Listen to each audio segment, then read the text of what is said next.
Professor Krix adjusted his four eyes and stared at the holographic display showing a small blue and green planet.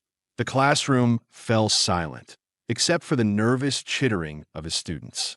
23 species represented in this xenobiology course, and not one of them looked particularly thrilled about today's lesson. Class, Krix began, his voice carrying that familiar tone of academic superiority. Today we examine the third planet from the Sol system. The locals call it Earth. We call it, he paused dramatically, a class 12 Deathworld. A Zephyrian in the back row raised 3 of her tentacles. Professor, surely that classification is an error? The intelligence reports show these humans have achieved spaceflight. How could a species evolve on a class 12? Krix's mandibles clicked in what passed for laughter among his kind. Ah, Vega, that's exactly why we are here. Let me tell you about the impossible planet and its absolutely ridiculous inhabitants. The hologram zoomed in, showing swirling white clouds and vast blue oceans. First, let's discuss the atmosphere. Humans breathe a mixture that is 21% pure oxygen. Now, who can tell me what happens when you expose most organic compounds to that concentration of oxygen? A nervous Quellian squeaked from the front. They burst into flames, Professor. Correct, Milo. These creatures live in an atmosphere so corrosive that a single spark can create explosions. But wait, it gets better. Krix's eyes gleamed with the kind of joy only a professor crushing student expectations could achieve. They discovered fire early in their evolution and thought, you know what? Let's make this our primary tool for everything. The class shifted uncomfortably. Vega's tentacles twitched. Surely they must have developed some kind of resistance. Oh, they did. Krix pratiqualisant. They developed the ability to heal from burns, cuts, broken bones, and trauma that would kill most species instantly. But here's the truly insane part. They use these injuries to make themselves stronger.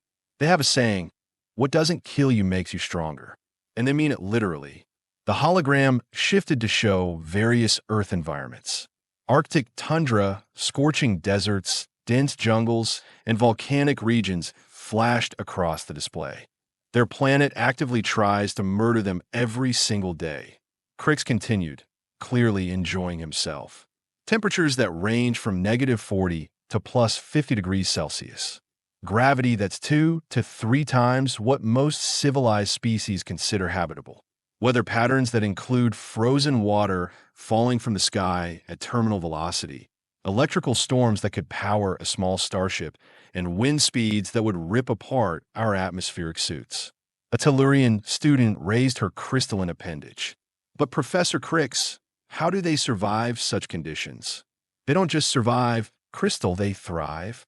Show of appendages, tentacles, or whatever you use to gesture. Who here has ever heard of something called extreme sports? Not a single limb rose in the classroom. Humans invented activities specifically designed to put themselves in mortal danger for fun. They throw themselves off cliffs with nothing but fabric to slow their fall. They strap planks to their feet and hurtle down mountains at speeds that would liquefy most species. They voluntarily enter metal cages with apex predators just to prove they can.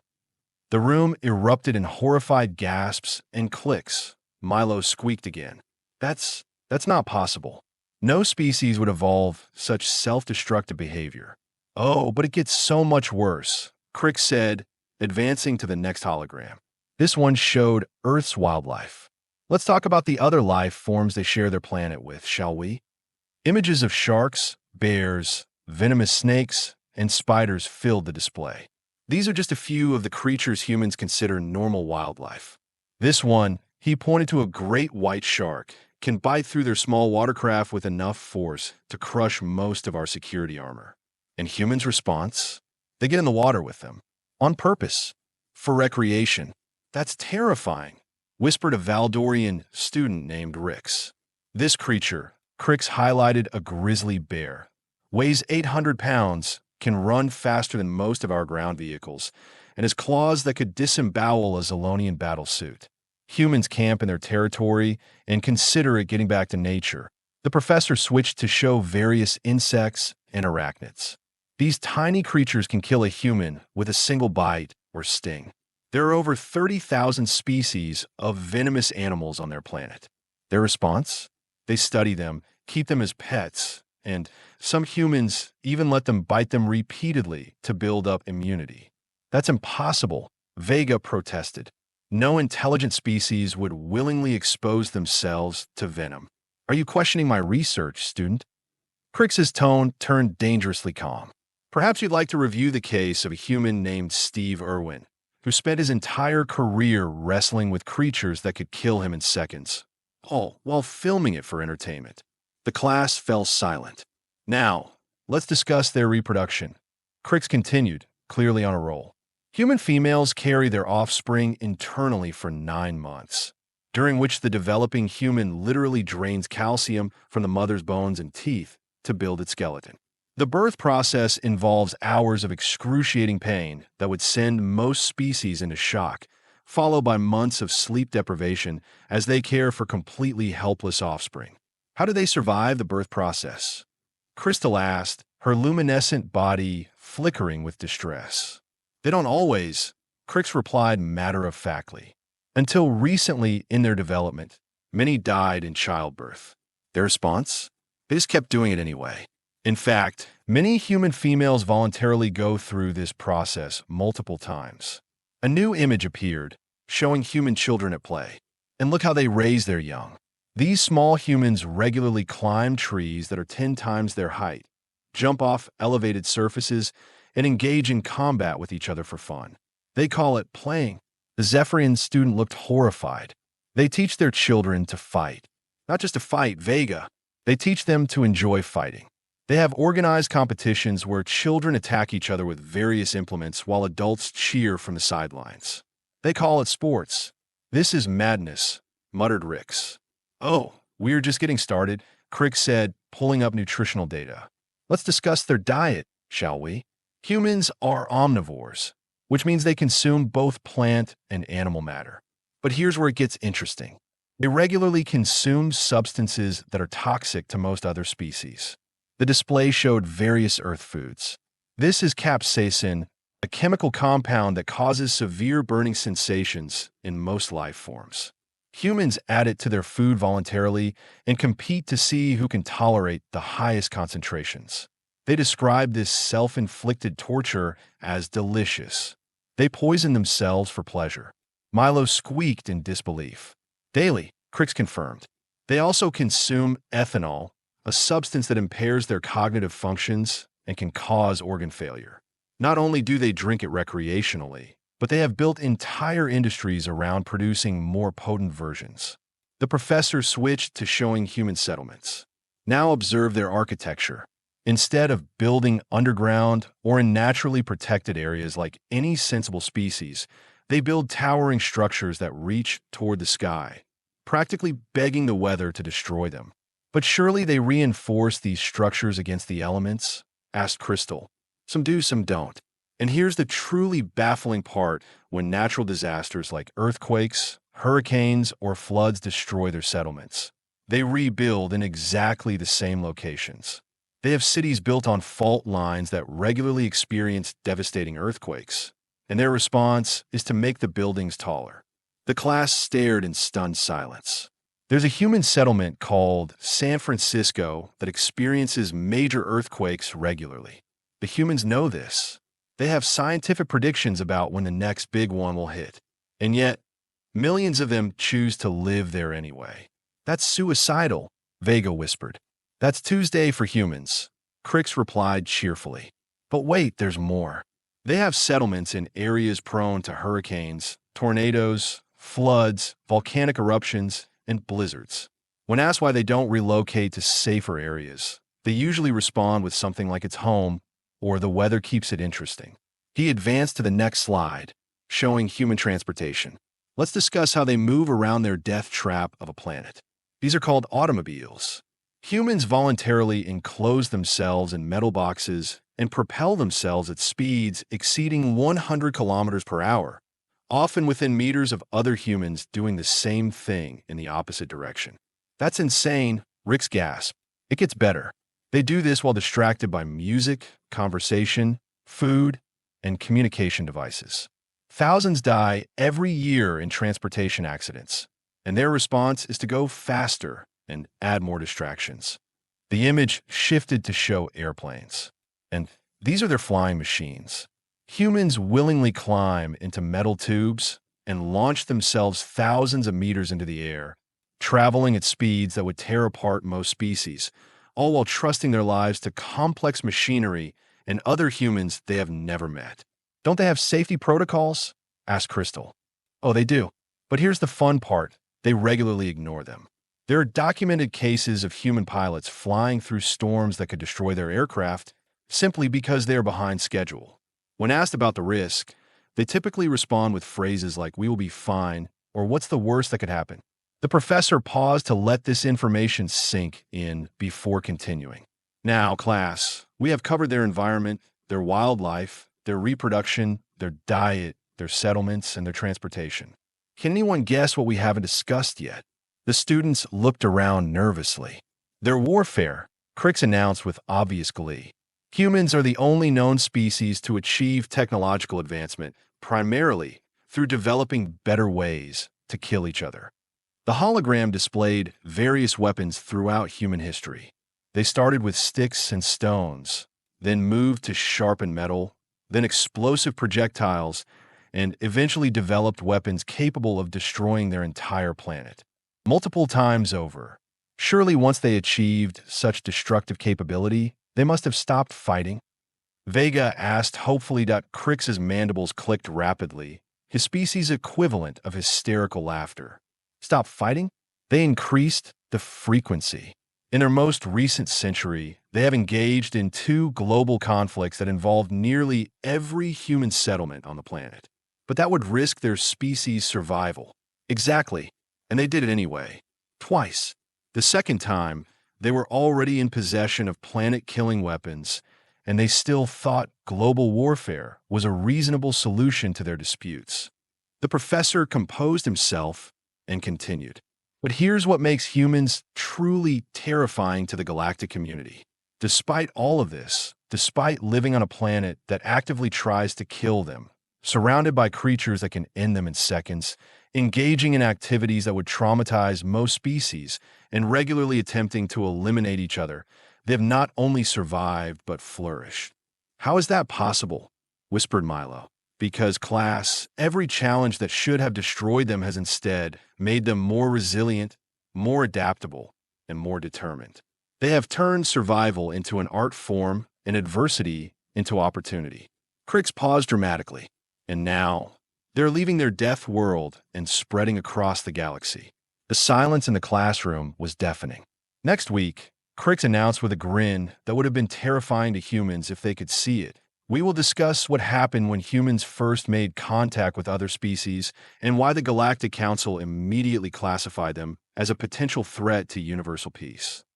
Class erupted in nervous chatter as students began packing their materials, each wondering what could possibly be worse than what they just learned as they filed out. Vega approached the professor. Sir, you mentioned next week's topic. Surely the humans' initial contact went smoothly? I mean, most species are cautious during first contact scenarios. Professor Krix looked at her with all 4 eyes and let out another clicking laugh. Oh, my dear student, humans don't do anything smoothly. Wait until you hear about the ambassador who thought diplomatic immunity meant he could challenge the Thraxian representative to single combat. Vega's tentacles went limp. You are joking. I never joke about humans, Vega. They are far too dangerous for humor. The following week, Professor Krix's classroom was packed beyond capacity. Word had spread throughout the university about his human studies course, and students from every department had crammed themselves into the lecture hall. Even some faculty members lingered near the doorway, pretending to review their data pads while obviously eavesdropping. Krix surveyed the crowd with satisfaction.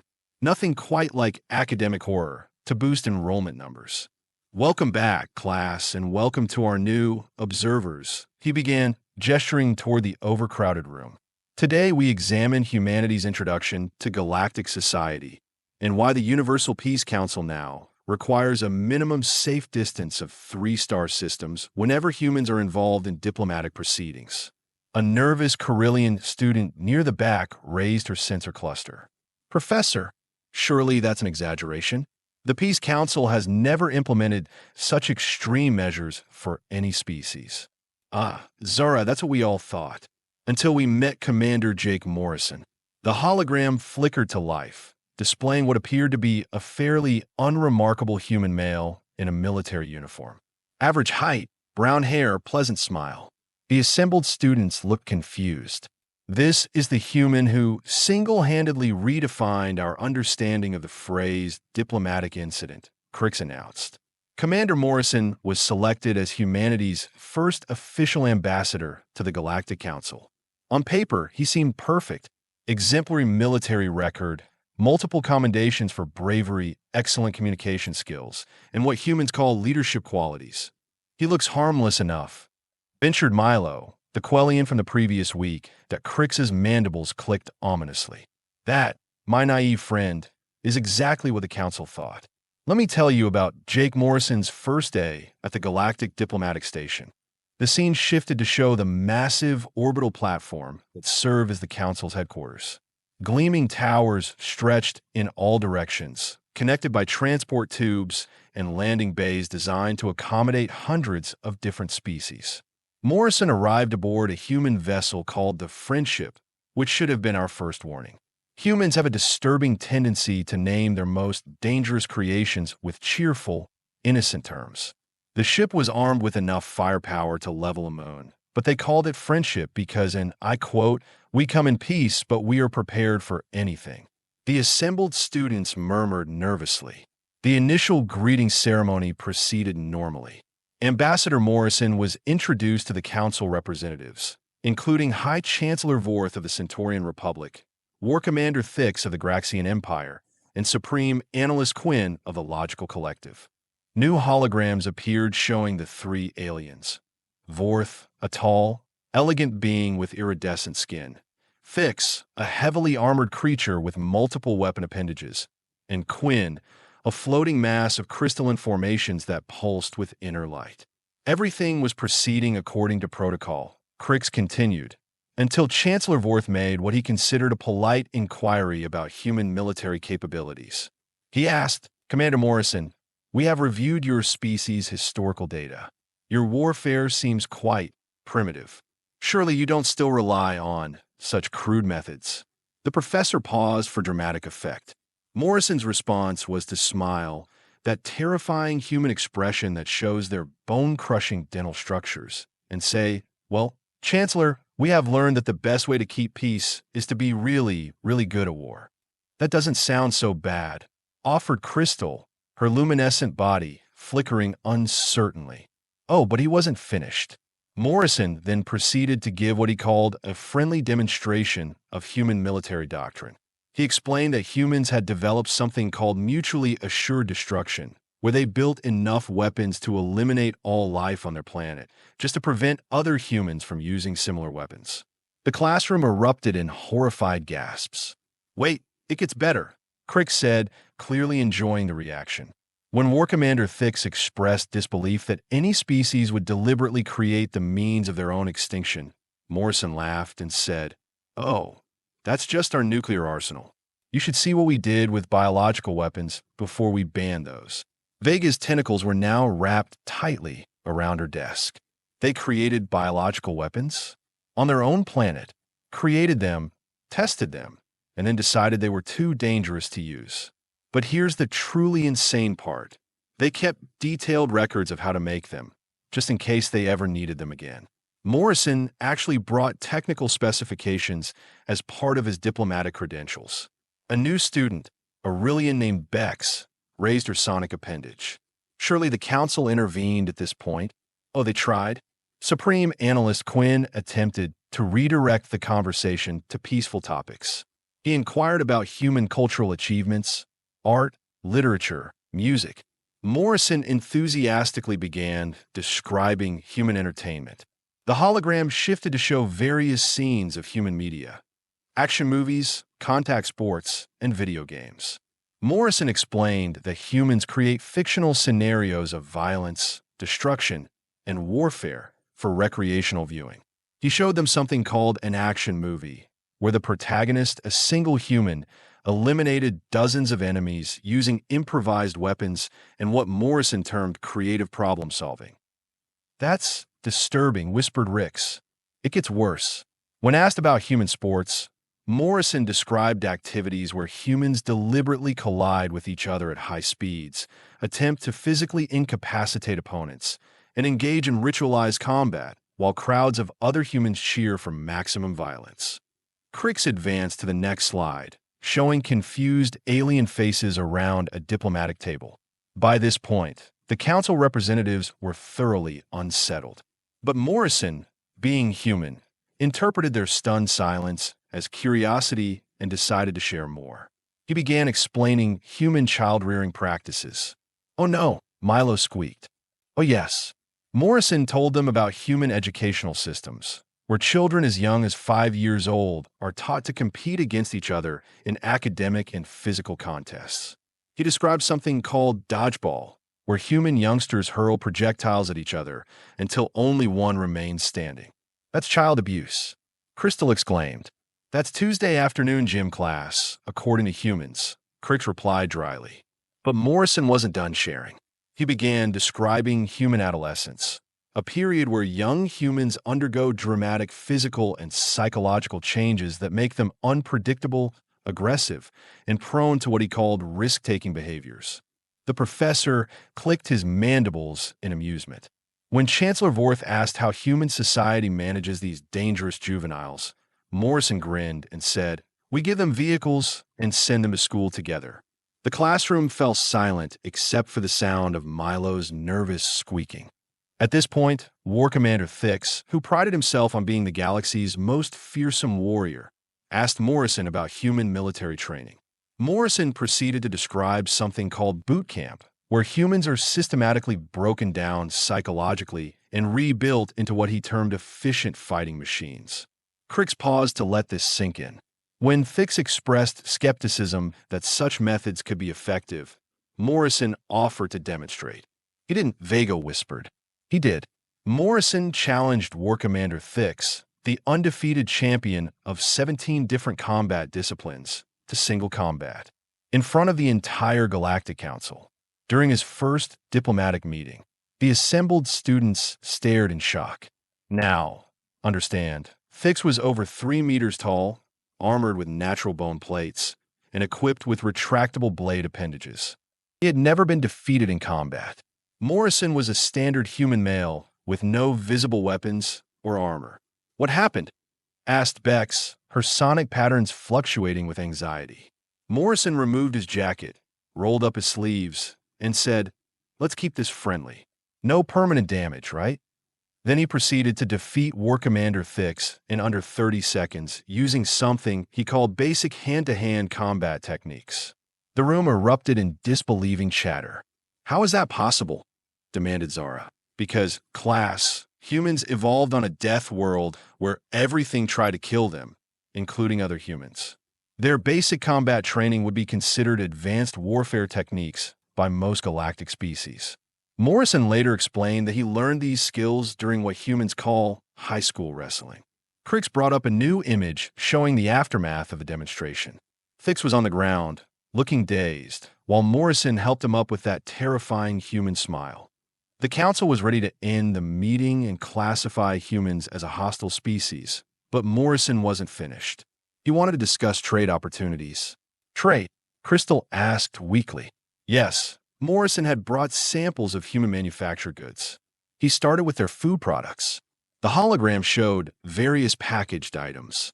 He offered the council representatives something called hot sauce, explaining that humans enjoy food that causes physical pain during consumption. They export poison. Rix gasped. They export condiments.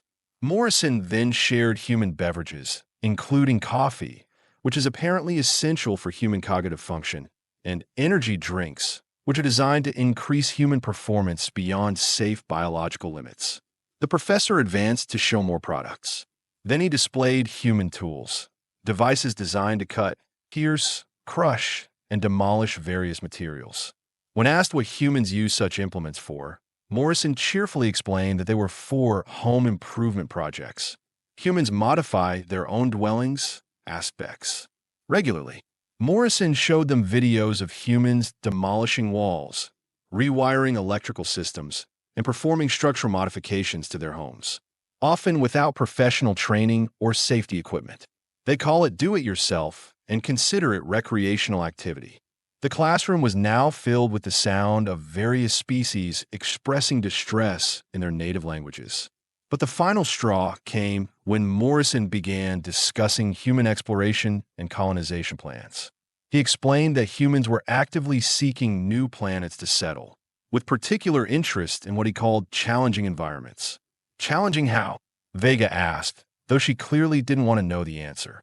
High-gravity worlds, planets with extreme weather, systems with unstable stars, and locations that other species had deemed uninhabitable. Morrison explained that humans preferred such places because they were more interesting and offered opportunities for growth. Krix paused dramatically. When Supreme Analyst Quinn pointed out that such worlds were incredibly dangerous, Morrison's response was, "Danger is just another word for adventure we haven't figured out yet." The silence that followed was broken only by the sound of someone's breathing apparatus malfunctioning.